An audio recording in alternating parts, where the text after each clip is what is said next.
Hello friends, तनाव हमारे जीवन का सबसे बड़ा रोग है। तनाव के कारण हमारे पास बहुत सारी साइकोसोमैटिक ऑटो इम्यून डिजीज आती हैं। इसी के कारण हम कई बार अपने फेलियर का शिकार हो जाते हैं, हमारे रिश्ते टूट जाते हैं, हम अपने जीवन को जी नहीं पाते। इसलिए ज़रूरी है कि हम तनाव से बचें। 21वीं शताब्दी में यह तनाव और भी बढ़ रहा है, इसलिए ज़रूरी हो गया है कि हम उन तकनीकों को सीख लें जिसके द्वारा स्ट्रेस को, अपने तनाव को अपने से दूर रखें। आज इस वीडियो में मैं आपके साथ शेयर करूंगा कुछ टेक्निक्स, जिन टेक्निक्स के द्वारा आप तनाव रहित रहकर आगे बढ़ेंगे। जितने आप तनाव रहित होंगे उतना ही आप हेल्दी रहेंगे, आपके पास धन अधिक आएगा और आपके रिश्ते और भी मजबूत होंगे। एक एक पॉइंट को आप नोट करते रहिएगा। वीडियो के लास्ट में मैं आपके साथ कुछ चीज़ें शेयर करूंगा जो आप बोनस की तरह प्रयोग कर सकते हैं तनाव रहित रहने के लिए। इसलिए इस वीडियो को अंत तक देखते रहिए। पहला पॉइंट, दोस्तों, हम अपना सारा दिन अर्जेंट कामों में निकाल देते हैं। जो काम हमारे लिए सबसे पहले हमारे आगे आता है हम उसी को कर देते हैं। हमें लगता है इससे बड़ा हमारे लिए आज के दिन में कोई काम नहीं है। लेकिन दोस्तों, यहाँ पे हम थोड़ी सी गलती कर जाते हैं। हमारे माइंड में कुछ इम्पोर्टेंट काम भी होते हैं, जैसे कि इन्वेस्टमेंट करना, किसी से डिस्कशन करना।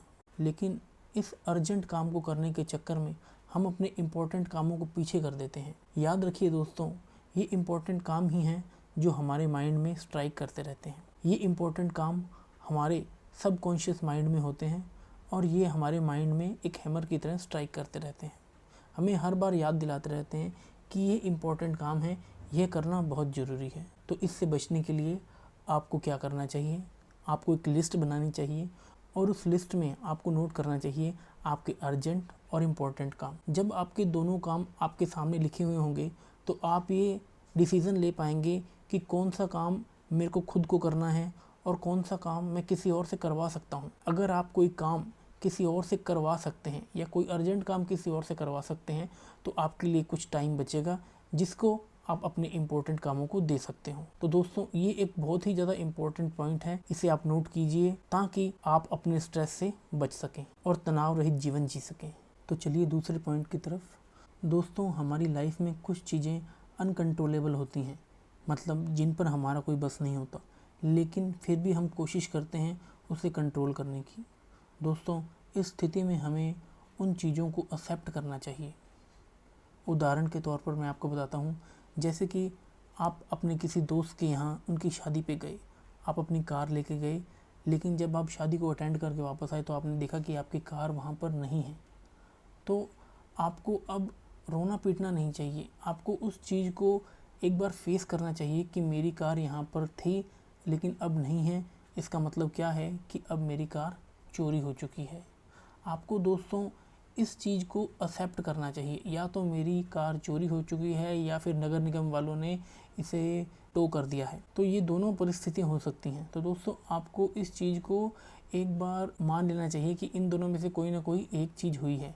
और अगर आप इस परिस्थिति को एक्सेप्ट कर लेंगे तो आप देखेंगे कि आपका अब तनाव कम हो चुका है। दोस्तों, तीसरा पॉइंट यह है कि जब आपके साथ कोई अनकंट्रोलेबल इवेंट हो गया है, आपने उसको एक्सेप्ट कर लिया, लेकिन अब आप क्या करें, कि आपकी क्या रिस्पॉन्सिबिलिटी है। तो दोस्तों, आपको क्या करना है, आपको एक लिस्ट बनानी है। आपको देखना है कि मेरी यहाँ पर क्या क्या रिस्पॉन्सिबिलिटी है और उन सभी रिस्पॉन्सिबिलिटीज़ को, अपने दायित्व को आपने एक एक करके पूरा करना है। जैसे कि पिछले पॉइंट में मैंने आपको बताया था कि मान लीजिए कि किसी इंसान की कार चोरी हो जाती है, तो अब उसने सेकंड पॉइंट में ये एक्सेप्ट कर लिया, मान लिया था कि उसकी कार चोरी हो गई।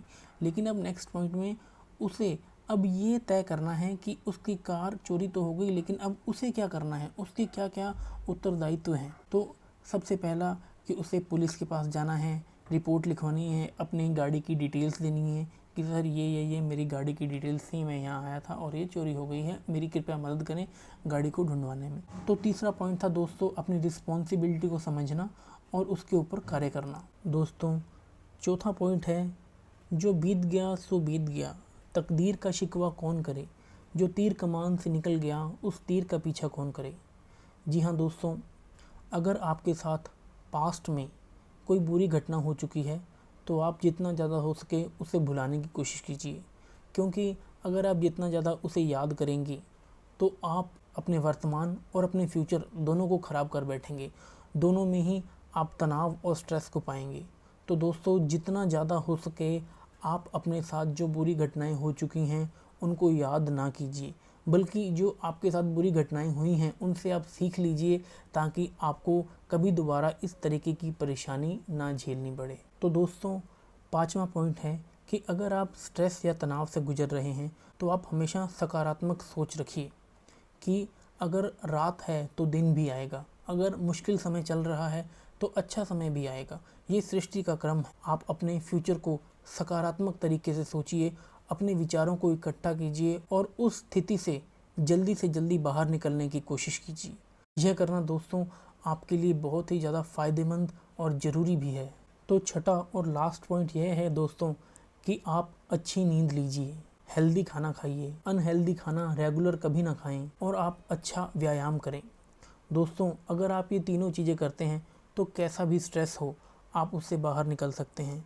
आप पाएंगे कि आपको अच्छी नींद आ रही है, आपका मन हल्का हो रहा है, आप शारीरिक और मानसिक दोनों रूप से स्वस्थ हो रहे हैं, तनाव का आपके ऊपर कोई ज़्यादा असर नहीं हो रहा। तो आप इस तरीके से अपने आप को तनाव से बाहर कर पाएंगे।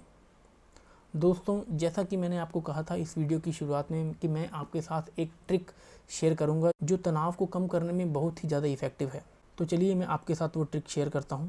मान लो कि आप अपने दिमाग में किसी ऐसे कोने में अपने दोस्तों के साथ बैठे हुए हैं कि आप बहुत ज़्यादा खुश हैं। आप इतना खुश हैं कि आपके दोस्त आपके साथ कोई भी बात करते हैं तो आप ठहाका लगाकर हंस रहे हैं। कोई एक बात करता है तो आप ठहाका लगाकर हंस रहे हैं, कोई दूसरी बात करता है तो भी आप ठहाका लगाकर हंस रहे हैं।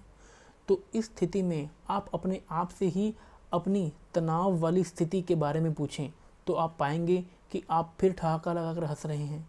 आप किसी और तनाव वाली स्थिति के बारे में पूछें तो आप फिर ठहाका लगाकर हंस रहे हैं।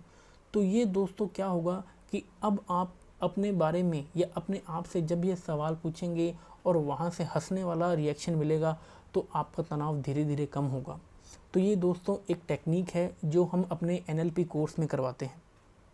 तो आप इस टेक्निक को करिए, रोज़ रात को सोने से पहले करिए। आप पाएंगे कि आपको बहुत अच्छी नींद आ रही है और आप सुबह जब उठेंगे तो आप बहुत ज़्यादा एनर्जेटिक फील करेंगे।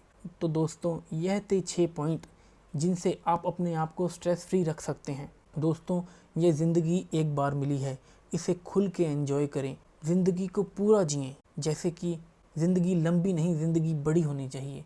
आप अपनी ज़िंदगी को खुल के एंजॉय करें, अपने बच्चों, अपने परिवार में टाइम बिताएं, खुश रहें, अपने दोस्तों के साथ खेलें, मज़े करें, पार्टियाँ करें, जो आपका मन करता है वो करें, लेकिन खुश रहें। खुश रहना आपका जन्म सिद्ध अधिकार है। जो इंसान खुश नहीं रहता भगवान भी उससे नाराज़ रहता है। तो ये थे मेरी तरफ से 6 पॉइंट दोस्तों। मिलते हैं नेक्स्ट वीडियो में, तब तक के लिए गुड बाय। अपने आप को तनाव रहित रखिए, स्ट्रेस फ्री रखिए, खुश रहें। Good bye.